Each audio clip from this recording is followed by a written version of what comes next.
Okay. And now it's on to our speakers forum. And for the introduction of the speaker, I call on past President Bill Kefauver. Thank you, sir. It is really a pleasure to introduce our speaker who is, and to reestablish our acquaintanceship of some years ago. Christine Kefauver has, for over 30 years, been in the transportation and planning policy arena in both the public and private sector. Prior to joining Bright House in the spring of 2021, she worked as the operations lead for HDR Engineering. Prior to joining HDR in 2014, she served as transportation policy advisor for Mayor Buddy Dyer at the city of Orlando for 7 years, where she focused on the development of the Sunrail project. She holds a degree in urban planning from the University of Maryland and a master's degree in public administration from the University of Central Florida. And while she's coming forward, I'd also like to congratulate her daughter, Christine, who just graduated from Tulane University. And I hear she's having withdrawal symptoms from leaving New Orleans. So Christine, welcome. Good to have you here. Thank you. It was an honor to be invited to be part of this today. So thank you so much. There you go. I'm getting some cues from the back there. Hi, everyone online as well. I understand this is the last time you're going through this virtual or semi-virtual. So I kind of feel like I get to close that chapter out of a year and a half of a pandemic. And it's so nice to see so many smiling faces here today. So yeah, I'm relatively new to Brightline, but I'm not new to this community. As you heard, I've worked with Sunrail, so I hear that we'll probably hear some bells and whistles along the way today during our presentation. But what I really want to do is focus on Brightline, which is Florida's first high-speed rail project. And you heard I've been in the arena for about 30 years. This is probably my third time around with high-speed rail. The first was when I worked for Orange County, and a commissioner from over in Hillsborough County reached out and said, we really should have high-speed rail as part of our 2012 Olympic bid. So that was Ed Tranchek, and that was many, many years ago. And when I got a call from Brightline probably 3 or 4 months ago to ask me to take this role to help guide the development of this project here in Central Florida over to Tampa, it was actually my daughter, Caroline. I reached out to her and I said, hey, I'm thinking about taking this job. And she said, Mom, Sunrail's been like the third child in our household. You should do it for Brightline as well. So here I am. It's all her fault. Anyway, so we're real excited. I have a little note here because I went back to the vision of the Rotary. And when I looked at that, it says, together we see a world where people unite and take action to create lasting change across the globe, in our communities, and in ourselves. And I was so impressed by that. And I think about, kind of the small piece of the world that we are taking with Brightline to connect the state, to evolve our community and the way that we develop and travel and connect with one another. But more importantly, when I read that, I thought of my senior year of high school. I was an exchange student. I went to Denmark. And in my little town that was celebrating 850 years, there were other students there as well, and they were there by the Rotary. So your generosity affects change. I became an urban planner because of my time that I spent there. So I just want to let you know from someone, although I was with Youth for Understanding, I had peers in my community that grow and develop and are forever affected by the contributions you all make every day. I know that's just a small piece of what you do, but I wanted to recognize it. So Brightline, as I mentioned, is the only high-speed rail project being developed. We're in Florida right now. And we're also developing one between LA and Vegas at the same time, a little bit different technology. As we're working on technology, speaking of which, high speed. So right now we've been in operations in South Florida. So Miami to Fort Lauderdale to West Palm Beach has been in operations. Has anybody in the room ridden Brightline yet? No? So we kind of went down when COVID hit, and we used that opportunity to increase and improve our positive train control. And that is so that all systems can talk to one another. And we changed our system to tie into what Sunrail is using and also what Tri-Rail is using as well, so that they can be interoperable.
All right, now I could not have done that justice. You know, the pictures you see there is part of what our vision is, and what is actually being constructed is pretty phenomenal.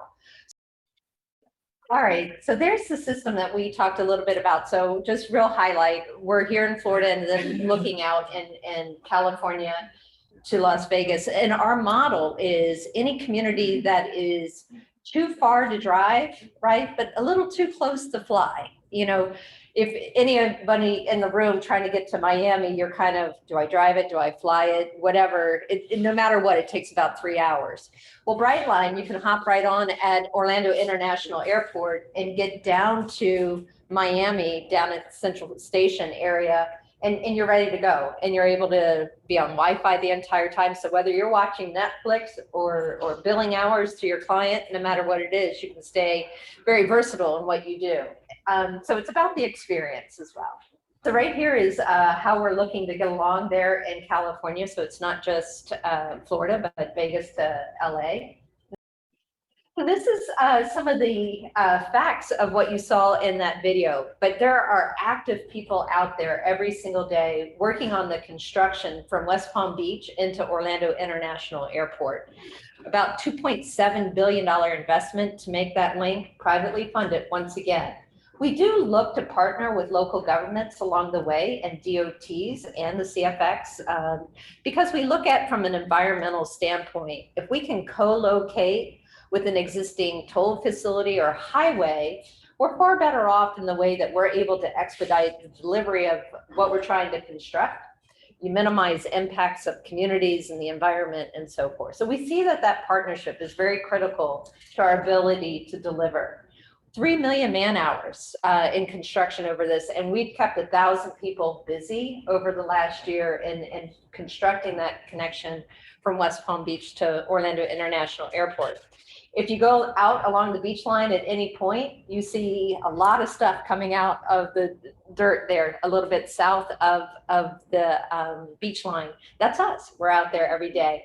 And there's some innovation. You saw that really quickly in the video. It's called a box jack. We've got some engineer planners here in the room. We really kind of worked our way and did a culvert under the beach line while it stayed operating. And if you're interested in that kind of stuff, just Google that. It's pretty interesting how we did that and worked with the DOT. So we're 54% complete getting to the airport. So we're almost there. So here's a bunch of numbers, right? Just what we're trying to convey here is our commitment to the community and our contribution to the economy along the way. I've talked about being part of the high-speed rail conversation in Florida a couple times already. And for each time, for whatever reason, it stumbled and it wasn't able to move forward, even though it was fully funded through a federal program the last time around. This is the only time that we're moving forward with it being a private investment. But once again, it's that partnership along with right-of-way. Now we pay for lease agreements and things like that. That's too detailed, I know. But it's that partnership that really will make it long-term commitment to this. But we fully own the operation and maintenance. About the people on the screen. Okay, so these are what our stations look like. And actually the one here at Orlando International Airport, I think about the vision of this community. We talked about my long experience, you know, the how shall we grow experience that we had so many years ago in Central Florida. It really created the blueprint for Orlando International Airport to say, we want to be the intermodal hub. And when they did the South Terminal expansion at that airport, they said, we're going to allow for 4 different lines of rail to connect there. So Sunrail can ultimately connect to Orlando International Airport, and they can connect by way of using the Brightline rail lines there.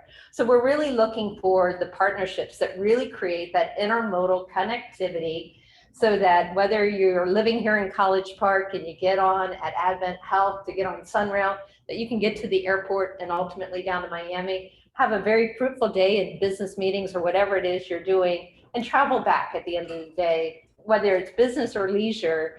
The goal here is to be interconnected. So these are some ideas of what our stations look like. And some of our environmental benefits to what we're all about. These are, although low sulfur diesel vehicles, so they're very environmentally friendly to the community, and they really do reduce emissions. And our goal is to be as sustainable as possible, both within the train and as we go through the communities. And they're also Siemens vehicles, and so they're fully American made as well.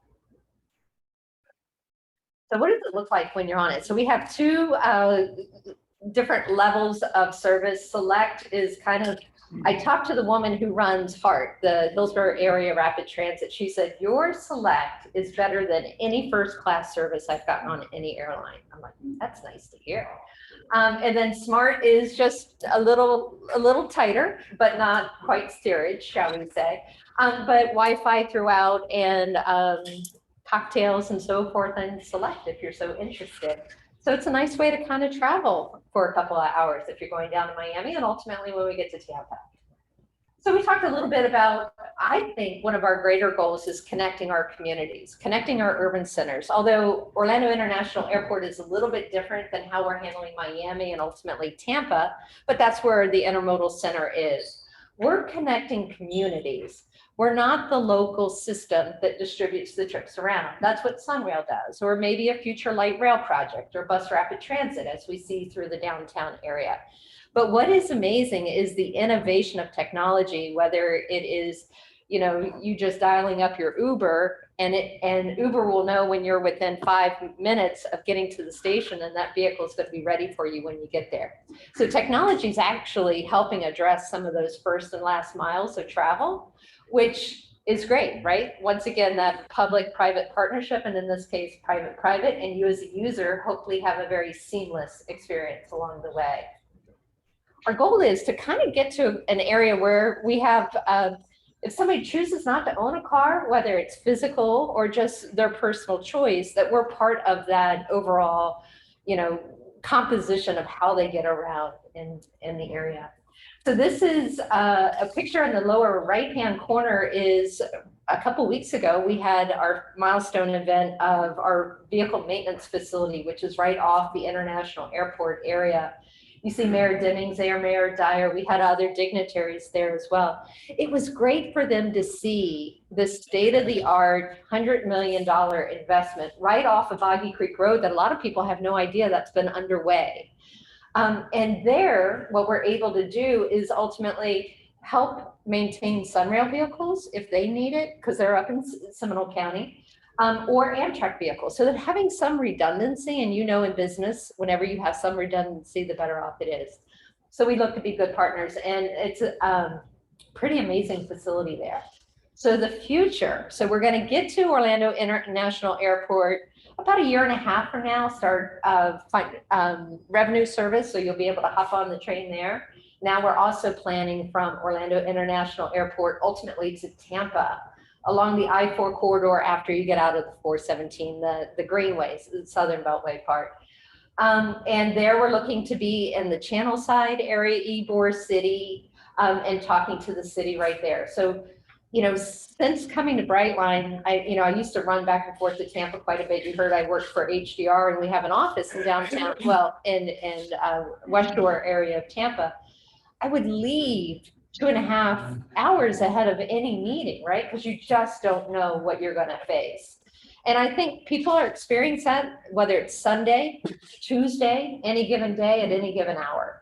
And we know that some of the sections within that part of I-4 are kind of the least safe portions of the interstate system in the United States. And the DOT is working to address it. You know, it just money solves all problems, right? But we'll look to co-locate within the I-4 corridor and ultimately touch down in downtown Tampa.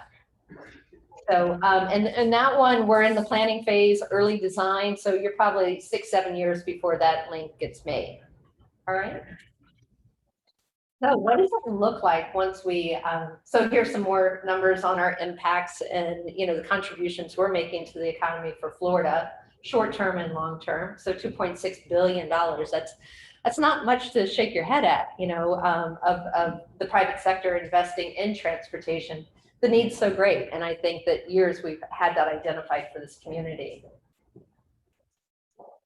All right, so there's this, if you haven't had a chance, if you go to the airport South Terminal, what's being developed there is pretty fantastic. And what we understand is the ridership is up again, passengers at the airport. So I think you'll start seeing folks there sooner rather than later. And we talked about all the modes of travel that will tie in.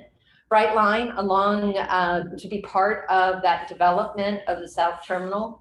We built some opportunities for light rail or BRT, whatever that may be, to go out north of the airport. So thinking about the long-term planning for this community and the connectivity, we're happy to be a part of that conversation. All right. So there's that same facility. So there it is in the lower corner. You see all of the work that's being done, clearing and so forth. There'll be about 150 people there that are maintaining these vehicles, very high-tech jobs as well, state-of-the-art. All right, of our vehicle maintenance facility. The upper right is I-4 coming in, so that's to the north. And originally we looked at when Florida High-Speed Rail was identifying sites, they were a little bit further to the west, sorry. But since then, a lot of development has occurred. That's over 12 years ago, that record of decision was made. And so the complexity of the I-4-275 interchange has really precluded us from being able to weave in there. And we've been working with the city and really looking at Tampa Union Station to co-locate and for them to really look to redevelop that grid network of the transportation. And when you go to Ybor City, they're happy to say that they are the playground of Tampa. And so we're adjacent to that as well. So we're excited about being part of a transit-oriented development there. And we look at ourselves as a way to bring transportation opportunities to people and work in partnership with development and local governments to kind of help get those trips distributed. So that's the future, and we're pretty excited about that. And HART, which is their transit agency, they're looking at some strategic planning as well. And they're looking at autonomous vehicles like you see Beep down in Lake Nona, which is pretty fantastic. So a lot of technologies coming together to work in partnership to have a seamless system. So once you kind of get to Tampa, what is the art of the possible? So this is what's happened in Miami since we built that station there a few years ago, 2018, we opened for business. You can start seeing that walking, biking, rideshare, public transit, how you start getting around and how people can start having different choices and changes of that development, as well as the connectivity that begins to occur there. And it's pretty seamless for folks. And we hire people that work local in that community and neighborhood. So we like to be part of that economic development of that community as well. There's contact information. If you guys have any questions, we have Brightline, gobrightline.com if you're interested. In the community, we are having some conversation because of the alignment. We're going along the 417 and clearly connecting with Disney. And there are other areas in the community that say we want to be connected as well. And we would love for that to happen. And I'm talking about the International Drive Activity Center, whether it's the convention center or other destinations. That absolutely needs to be served. And we're all part of a collective ecosystem of transportation, and we want to be a part of that conversation. It's just we can't serve all people at once, although we would love to. We really need to stay focused on our business at hand, and with being privately funded, we really do need to sometimes follow the path of least resistance to make the best impact for our community. And I see a lot of heads nodding because that's how you do business as well. So with that, that's kind of a real quick overview of what Brightline is. And I'm so happy you all have invited me to be part of this conversation. And I welcome any questions, or also available, stay as long as you want. So for those of you from home who may be watching this, Tom is asking for his own personal access from his home to Tampa by not going to the airport. So yeah, we all do want to do that. So we're looking at a couple options. And one is, yes, there is, you take it into the airport, transfer there and come back out. That's not the most convenient, right? And that may drive your decision making. And we want it to make it as seamless as possible.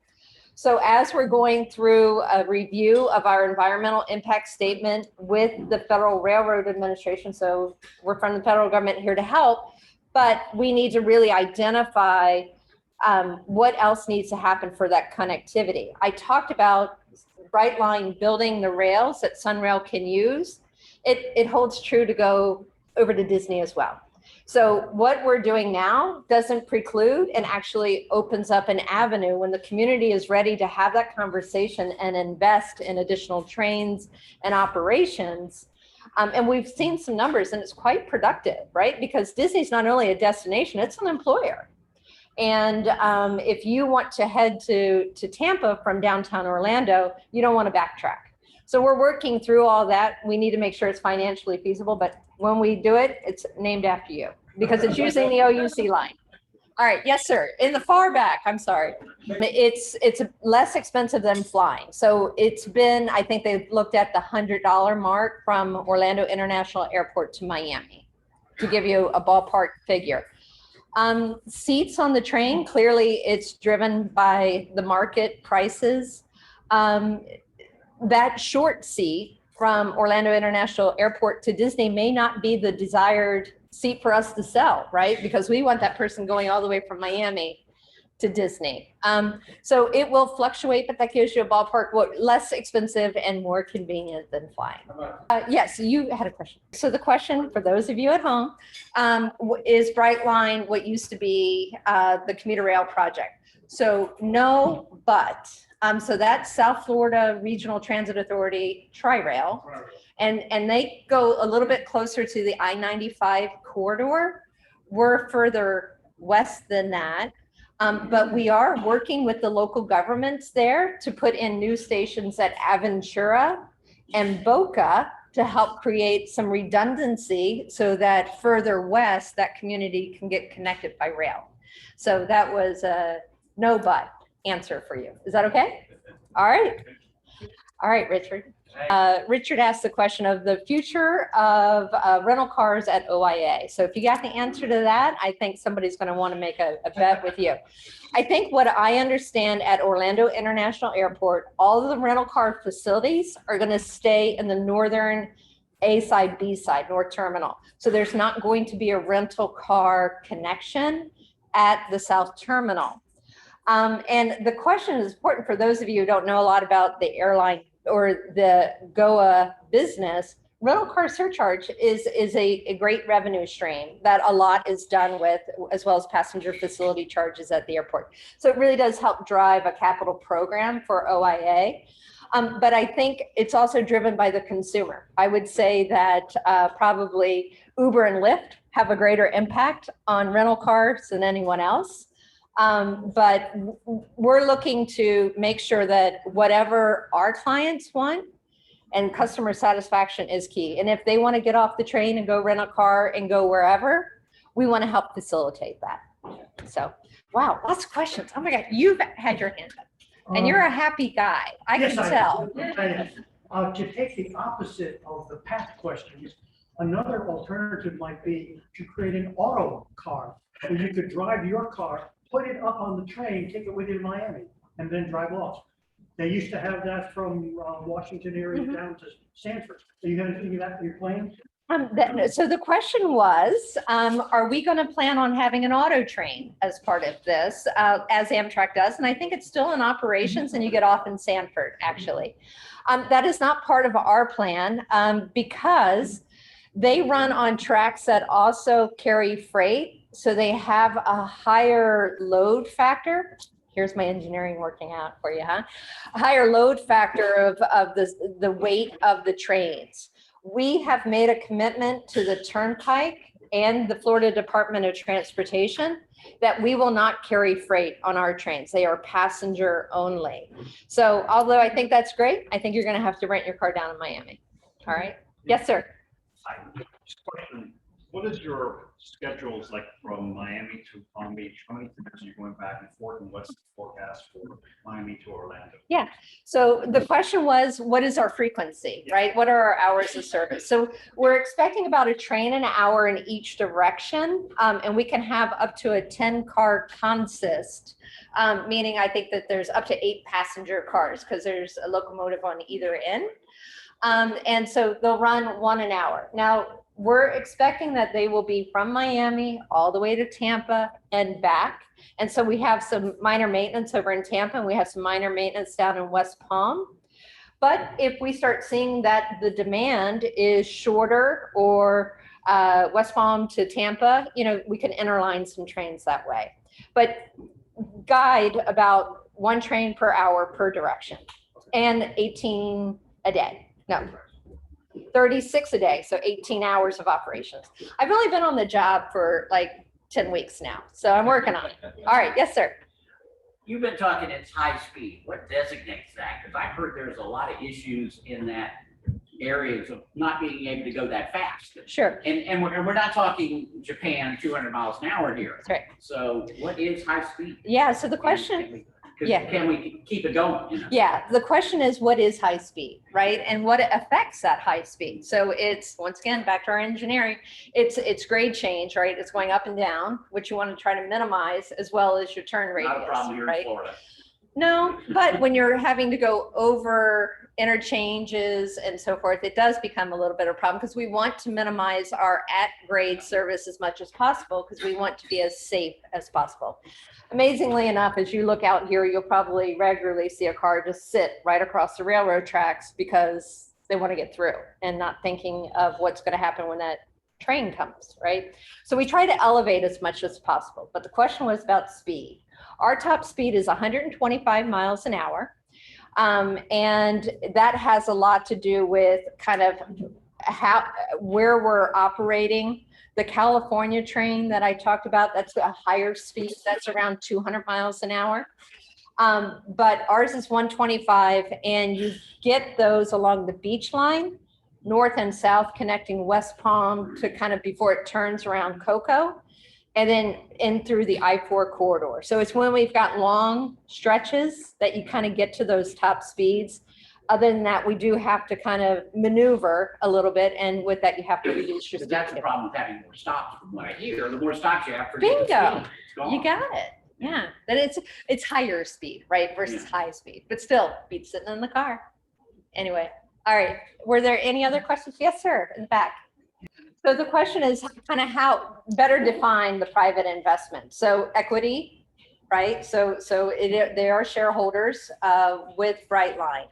The private the public use of dollars, the only way we've done is sometimes there's mutual benefit and investment that's made. So that's one off, like some of these stations that West Palm, or I'm sorry, Miami-Dade has asked us. So in exchange, they give us a certain amount of dollars and we build their station, right? And then the only other area is we do use what's called private activity bonds. And that's issued, you have to get clearance through the federal government to use those. And it's just tax-free debt is what we're using. But we have not gone to any local governments and asked them or state government to fund any of our operations. We work in partnership. And in fact, we pay lease dollars to use it right away. Am I getting the hook? Dick, No. I happily hand this over to you. Okay. Thank you. Thank you so much. But thank you, Christine, for a great talk, a very informative talk. And now, as we go on to close our program, next week we have Phil Brown, the retiring CEO of Orlando International Airport. This may be the last chance that we get to hear Phil. And in 2 weeks, we have Judge Jose Rodriguez, who's going to talk about aging in America and the contributions of the elderly. June 24th, we have an assembly. I will give the state of the club and awards. So that'll be the final meeting of my presidency. And we have a nice report that we'll be giving to the membership, as well as awards for all of the people who did a great job this year to keep our club running and functioning well. Now, remember, as we close, we're a business club, so do business with Rotarians. And now for the four-way test. Of the things we think, say, or do, is it the truth? Is it fair to all concerned? Will it build goodwill and better friendships? Will it be beneficial to all concerned? So be safe, be well, be involved, be a Rotarian.